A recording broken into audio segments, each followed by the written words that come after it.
Hello my dear students, welcome to my channel let's build concepts.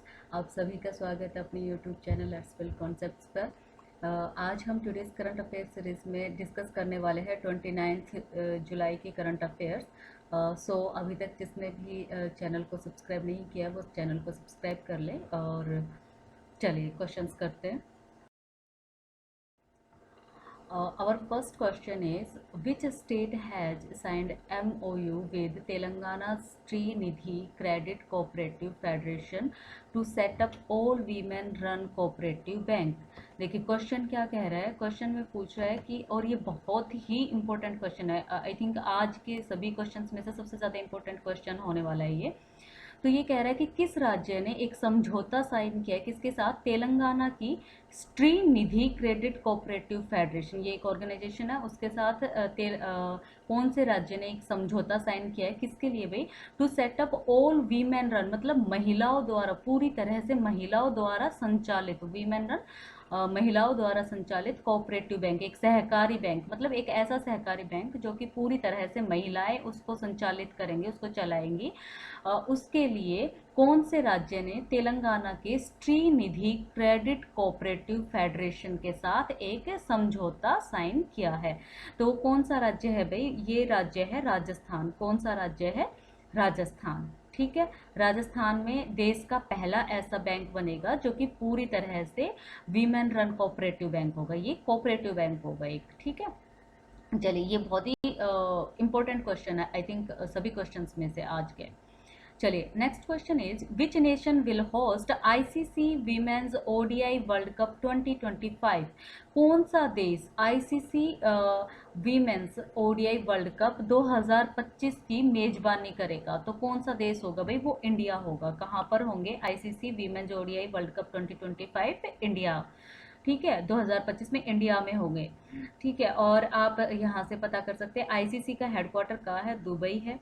ठीक है, और अभी जो ICC ODI world cup women's 2022 है, मतलब जो 2022 के जो हुए हैं, ये आईसीसी ओडीआई ये कहाँ पर हुए थे? न्यूजीलैंड में हुए थे। और इसका विनर कौन बना था? इसका विनर बना था ऑस्ट्रेलिया। कौन बना था? ऑस्ट्रेलिया। ठीक है, और अब 2025 में कहाँ होंगे? इंडिया में।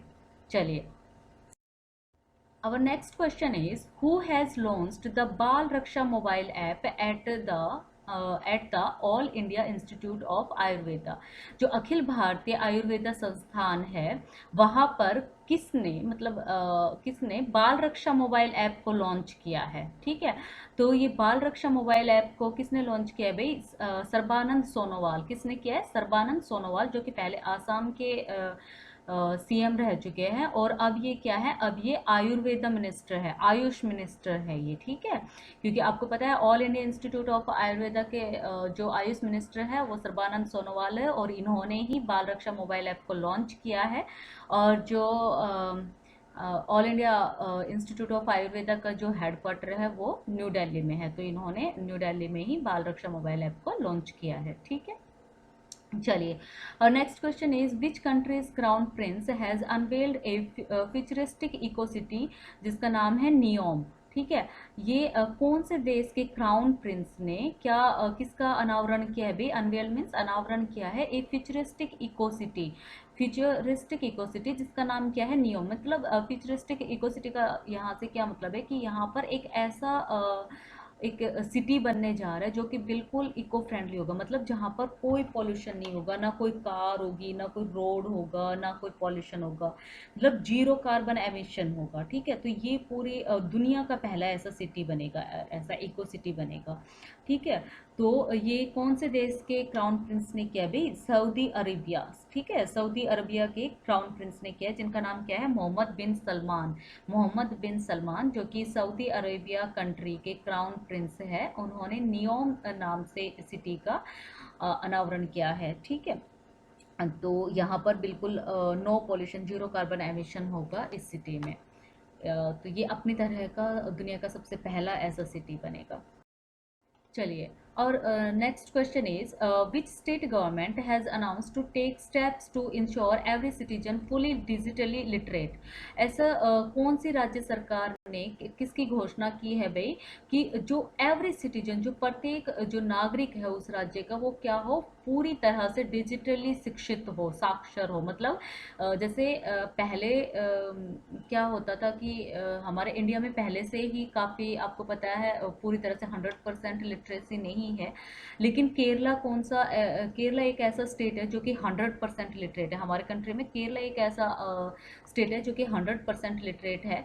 तो अब केरल की जो राज्य सरकार है उसने क्या अनाउंस किया है कि जो पहले से 100% लिटरेट है, अब उन्हें डिजिटली लिटरेट बनाया जाएगा, मतलब डिजिटली साक्षर बनाया जाएगा उन्हें।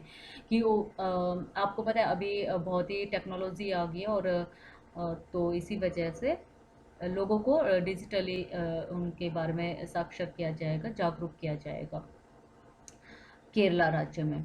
Our next question is which country has announced to quit the International Space Station after 2024? तो कौन से देश ने किस चीज़ की घोषणा की है भाई, to quit the international space station, जो अंतर्राष्ट्रीय स्पेस अंतरिक्ष स्टेशन जो है उसको 2024 तक उसको छोड़ने की घोषणा की है। तो कौन से देश ने की है भाई, रशिया ने। ठीक है, आपको पता है रशिया में अभी युद्ध चल रहा है यूक्रेन के साथ। ठीक है, तो रसिया ने ही इसकी घोषणा की है। और रशिया की जो स्पेस एजेंसी है उसका नाम क्या है भाई, रोसकोसमोस। ठीक है, रोसकोसमोस रशिया की स्पेस एजेंसी है, और इन्होंने स्पेस स्टेशन को 2024 के बाद छोड़ने का ऐलान कर दिया है। ठीक है, इसके साथ ही सबको पता है रशिया की कैपिटल है मॉस्को, और इसकी करेंसी है रूबल। ठीक है, कैपिटल मॉस्को, और करेंसी जो वहाँ की मुद्रा है वो क्या है, रूबल। जैसे हमारे यहाँ पर रुपया है वहाँ पर रूबल है। ठीक है, चलिए एक बात और, केरला के सीएम कौन है भाई, ये भी याद रख लेंगे आप। तो केरला के सीएम है पिनरई विजयन। पिनरई विजयन केरला के सीएम है, तो ये आप याद करेंगे। और राजधानी है Thiruvananthapuram.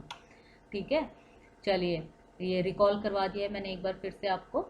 Our next question is who is India's richest women according to the third edition of Kotak Private Banking Huron Leading Wealthy Women List। ये कोटक प्राइवेट बैंकिंग हुरॉन ने जो अभी वेल्थ मीन्स जो धनवान, जो रिच वीमेन है उनकी लिस्ट जारी की है, उसका थर्ड एडिशन। तो उसके अकॉर्डिंग भारत की सबसे रिचेस्ट वुमेन कौन है, भारत की सबसे अमीर वुमेन कौन है, तो ये है भाई रोशनी नादर। कौन है, रोशनी नादर। रोशनी नादर HCL कंपनी की हेड है। ठीक है, HCL कंपनी की हेड है ये। लेकिन अगर आपसे ये पूछा जाए कि सेल्फ मेड रिचेस्ट है ना, India self made richest women कौन होंगी, तो ये होंगी भाई फाल्गुनी नायर, जो कि नायका कंपनी की हेड हैं। ठीक है, मतलब रोशनी नादर क्या है कि इनके पास इनके जो फादर थे पहले HCL कंपनी उन्होंने ही उनके पास थी, तो इनके पास उनकी भी प्रॉपर्टी और इनकी खुद की भी है। लेकिन जो फाल्गुनी नायर है जो कि नायका कंपनी की हेड है, उनके पास वो अपनी खुद की सेल्फ मेड रिचेस्ट है, मतलब उनका अपने पास उनका खुद का पैसा है। ठीक है, तो इंडिया सेल्फ मेड रिचेस्ट होंगी फाल्गुनी नायर जो कि नायका कंपनी की है।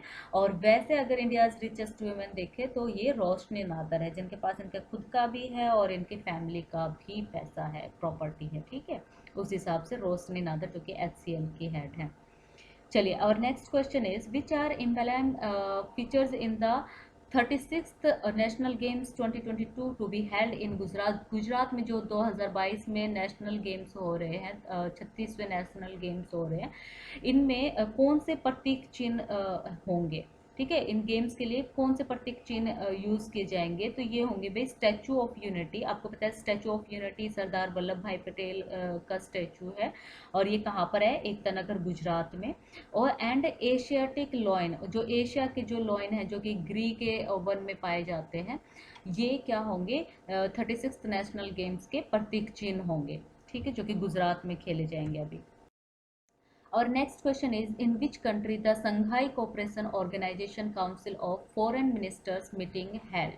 कौन से देश में Shanghai cooperation organisation council of foreign ministers विदेश मंत्रियों की जो मीटिंग हुई थी, तो ये कौन से कंट्री में हुई थी भाई? तो ये हुई थी उज्बेकिस्तान में। ठीक है, उज्बेकिस्तान में विदेश मंत्रियों की मीटिंग हुई थी। कौन से ऑर्गेनाइजेशन के में? The Shanghai cooperation organisation council of foreign ministers meeting हुई थी उज्बेकिस्तान में। ठीक है, तो ये आप याद रखेंगे। चलिए, और ये जो आप ये चीज़ और याद रखेंगे, ये जो यहाँ पर आप नाम देख रहे हो Shanghai cooperation organisation council, SCO, basically SCO हम इसको बोलते हैं। तो जो एससीओ है इसका हेडक्वार्टर कहाँ पे है? अगर हम नाम से देखेंगे तो संघाई, लेकिन नहीं, इसका हेडक्वार्टर है बीजिंग में, चाइना में। संघाई भी बीजिंग में है और ये सॉरी चाइना में है, और बीजिंग भी चाइना में है। बट जो संघाई कोऑपरेशन ऑर्गेनाइजेशन, ये एससीओ जो है, इसका हेडक्वार्टर कहाँ पर है भाई? बीजिंग में है। तो अभी जो 2022 में जो ये मीटिंग हुई है, ये हुई है उज्बेकिस्तान में। लेकिन जब नेक्स्ट टाइम 2023 में ये मीटिंग कहाँ होने वाली है? तो ये मीटिंग होने वाली है भाई एससीओ की हमारे इंडिया में। ठीक है, तो ये आप याद रखेंगे कि एससीओ की नेक्स्ट मीटिंग 2023 में कहाँ होगी? इंडिया में। और 2022 की कहाँ हुई है अभी फिलहाल? उज्बेकिस्तान में। ठीक है। और next question is international tiger day is observe on which day? Basically हम कह सकते हैं कि 29 जुलाई को कौन सा डे है? तो आज इंटरनेशनल अंतर्राष्ट्रीय टाइगर दिवस मनाया जा रहा है। ठीक है, तो ये हमारे कुछ इंपॉर्टेंट क्वेश्चंस थे, और आई होप आपको वीडियो पसंद आई होगी। और अगर पसंद आई है तो प्लीज़ लाइक और शेयर कीजिए दूसरों के साथ, और चैनल को सब्सक्राइब भी कीजिए। चलिए, thank you very much for watching.